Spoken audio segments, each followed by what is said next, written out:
ಅನ್ವರ್ ಪಾಷ ಅವರು ಬಹುಶಃ GBI ಈ ನಡೆ ಎಲ್ಲೊಂದು ಕಡೆ ಸಡನ್ ಅಂತ ಈ ನಿರ್ಧಾರವನ್ನು ತೆಗೆದುಕೊಳ್ತು. ಬಹುಶಃ ಹಿಂದೆ, ಯಾಕಂದರೆ ಇದು ನೆನ್ನೆ ಮೊನ್ನೆದಲ್ಲ, ಬೀದಿ ಬದಿಗೆ ಬಂದು ವ್ಯಾಪಾರ ಮಾಡುವಂಥದ್ದು ಬಹಳ ವರ್ಷಗಳಷ್ಟು, ಒಂದು ದಶಕಗಳಿಗಿಂತನೂ ಹೆಚ್ಚಾಗಿದೆ. ಸೊ ಅಂದರೆ ಇದನ್ನು ಈ ಹಿಂದೆನೇ ಮಾಡಿದ್ದಿದ್ರೆ ಯಾರು ಕೂಡ ಅಲ್ಲಿ ಬದುಕನ್ನು ಕಟ್ಕೊಳ್ಳೋ ಪ್ರಯತ್ನ ಮಾಡ್ತಾನೆ ಇರಲಿಲ್ಲ ಫುಟ್ಪಾತಲ್ಲಿ. ಆದರೆ ಈಗ ದಿಢೀರ್ ಅಂತ ಬಂದ್ಬಿಟ್ಟು ನೀವು ಜಾಗ ಖಾಲಿ ಮಾಡಿ ಅಂತ ಹೇಳುವಂಥದ್ದು ಎಷ್ಟು ಮಟ್ಟಿಗೆ ಸರಿ? ಇದು ಸರಿ ಇಲ್ಲ ಸರ್. 2014 ಆ್ಯಕ್ಟ್ ಪಾಸ್ ಆಗಿರೋದು. 2014 ಆ್ಯಕ್ಟ್ ಪಾಸ್ ಆಗಿದೆ. 2016 ರೆಗ್ಯುಲೇಷನ್ ಪಾಸ್ ಮಾಡಿದ್ದಾರೆ. 2020 ಸ್ಕೀಮ್ ಪಾಸ್ ಮಾಡಿದ್ದಾರೆ. 2014 ವೆಂಡಿಂಗ್ ಝೋನ್, ನಾನ್ ವೆಂಡಿಂಗ್ ಝೋನ್ ಮಾಡಬೇಕು ಅಂತ ಇವ್ರು ನಾನ್ ವೆಂಡಿಂಗ್ ಝೋನ್, ವೆಂಡಿಂಗ್ ಝೋನ್ ಯಾವುದೂ ಮಾಡೇ ಇಲ್ಲ. ಇವ್ರು ವ್ಯವಸ್ಥೆ ಮಾಡಿ ಸರ್ಕಾರಿ ಇದಾರಲ್ಲ, ಇವರೆಲ್ಲ ಮಾಡಿದ್ರೆ ನಮ್ಗೆ ಏನಕ್ಕೆ ಈ ಥರ ಗತಿ ಬರ್ತಾಯಿತ್ತು?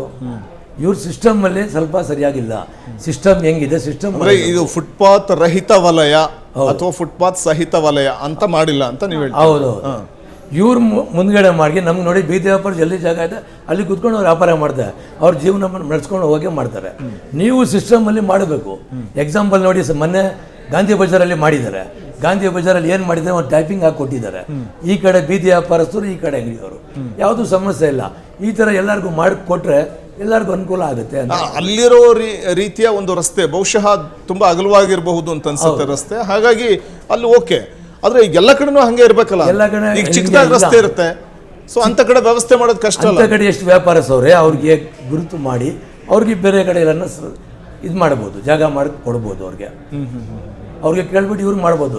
ಸಿಸ್ಟಮೇ ಮೇನ್ ಬೇಕಾಗಿದೆ sir. Head of the family ಅಂತ ಇರ್ತಾರಲ್ಲ, ಫ್ಯಾಮಿಲಿ ಮೇಂಟೈನ್, ಹೆಡ್ ಯಾರು ಇರ್ತಾರೆ ಅವ್ರು ಮೇಂಟೈನ್ ಮಾಡ್ತಾರೆ, ಫ್ಯಾಮಿಲಿ ಮೆಂಬರ್ಸ್ ಎಲ್ಲ ಕರೆಕ್ಟಾಗಿರ್ತಾರೆ.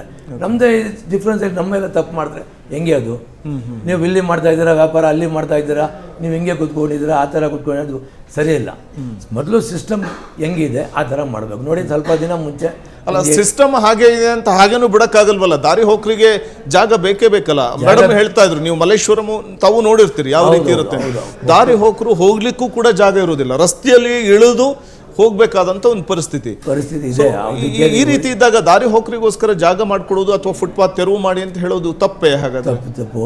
ಅದೇನಿದೆ ಗೊತ್ತಾ, ಪಬ್ಲಿಕ್ ಕಸ್ಟಮರ್ ಇವರು ಇದ್ದಾರೆ ವ್ಯಾಪಾರಸ್ಥರು, ಅವ್ರು ಏನು ತೊಂದರೆ ಕೊಡೋದಿಲ್ಲ ಸರ್.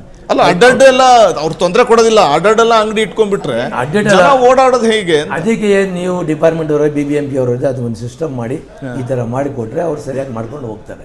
ಅವ್ರಿಗೆ ಏನು ಗೊತ್ತಿದೆ, ಅವ್ರಿಗೆ ಓದಿರಲ್ಲ ಏನೆಲ್ಲ. ಬೀದಿ ವ್ಯಾಪಾರಸ್ಥರು ಭಾಳ ಕಷ್ಟದ ಜೀವನ, ಅದು ಕಷ್ಟದ ಜೀವನದಲ್ಲಿ ಜೀವನ ಮಾಡ್ತಾ ಇರ್ತಾರೆ.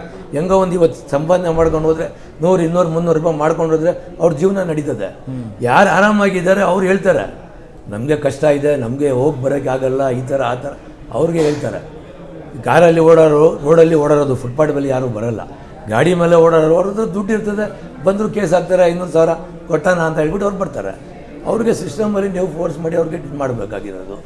ಮತ್ತು ಬೋರ್ಡ್ ಗೀಡ್ ಅದೆಲ್ಲ ಸೈನ್ ಬೋರ್ಡೆಲ್ಲ ನೋಡಿ. ಕೃಷ್ಣ ಬೈರೇಗೌಡರು ಏನು ಅವರು ಬೀದಿ ವ್ಯಾಪಾರಸ್ಥರಿಗೆ ತೊಂದರೆ ಕೊಡಬೇಕು, ಎದ್ದಬೇಕು ಅಂತ ಹೇಳಿಲ್ಲ. ಅವ್ರು ಏನು ಹೇಳಿದ್ದಾರೆ ಅಂದರೆ, ಅಂಗಡಿ ಮುಂದ್ಗಡೆ ಬಂದಿದ್ದಾರಲ್ಲ ಶೆಡ್ ಕಟ್ಕೊಂಡು ಅಂಥವ್ರಿಗೆ ತೆರವುಗೊಳಿಸಿ ಅಂತ ಹೇಳಿರೋದು ಒಂದು. ಎರಡನೇದು ಏನಪ್ಪ ಅಂತ ಹೇಳಿದ್ರೆ, ಬೀದಿ ವ್ಯಾಪಾರಸ್ಥರು ಆ ಕಾನೂನಲ್ಲಿ ಇರೋದು ಬೆಳಗ್ಗೆ ಬರಬೇಕು, ಅಂಗಡಿ ಆಗಬೇಕು, ಸಾಯಂಕಾಲ ಎತ್ಕೊಂಡು ಹೋಗಬೇಕು. ಅಲ್ಲಿ ಏನು ಶೆಟ್ರ್ ಕಟ್ಟಂಗಿಲ್ಲ. ಆ ಥರ ಪರಿಸ್ಥಿತಿ ಇದೆ. ಮತ್ತು ಮಹೇಶ್ವರ ರಾವ್ ಮೊನ್ನೆ ಮೀಟಿಂಗ್ ನಡೆದ್ರಲ್ಲ, GB ಅಧಿಕಾರಿ ಮಹೇಶ್ವರ ರಾವ್, ಅವರು ಕೂಡ ಬೀದಿ ವ್ಯಾಪಾರಸ್ಥರಿಗೆ ತೊಂದರೆ ಕೊಡೋದಿಲ್ಲ ಅಂತಲೇ ಹೇಳಿದರು. ಮತ್ತೆ ಹಾಗಾದ್ರೆ ತೆರವು ಮಾಡ್ತಿರೋದು ಯಾಕೆ? ಮತ್ತೆ ತೆರವು ಮಾಡ್ತಾ ಇರೋದು ಅಂಗಡಿ ಮುಂಗಟ್ಟುಗಳಿಗೆ ಮುಂದೆ ಶೆಡ್ ಹಾಕ್ತಾರೆ, ಶೆಡ್ ಕಟ್ತಾರೆ, ಮತ್ತೆ ಹೋಟ್ಲ್ ಇಡೀ ಎಲ್ಲ.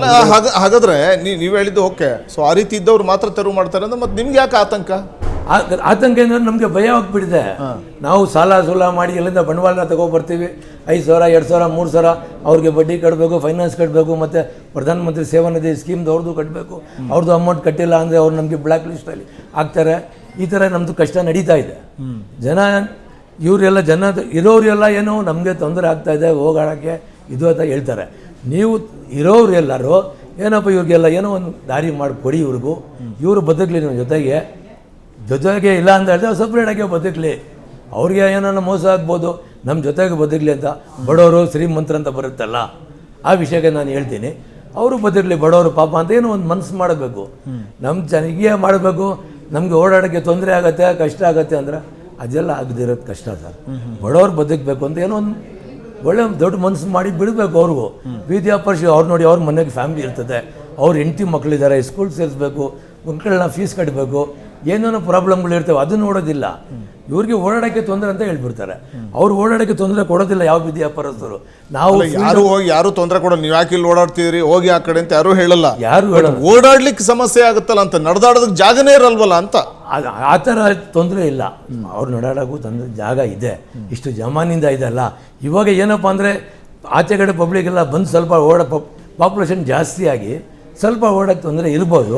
ಅವ್ರಿಗೆ ವ್ಯವಸ್ಥೆ ಮಾಡಬೇಕಾಗೋದು ನೀವು ಯಾರು ದೊಡ್ಡ ಅಧಿಕಾರಿಗಳು, BBMP ಅವರು, ಇವರೆಲ್ಲ ಯಾರು ಜವಾಬ್ದಾರಿ ಇದೆ, ಜವಾಬ್ದಾರಿ ಮನುಷ್ಯರಿದ್ದಾರೆ, ಅವ್ರು ಮಾಡಬೇಕು. ಎಲ್ಲರೂ ಅವರು ಬೀದಿ ವ್ಯಾಪಾರಸ್ಥರು ಮಾಡಬೇಕು, ಅವ್ರಿಗೂ ತೊಂದರೆ ಇದೆ.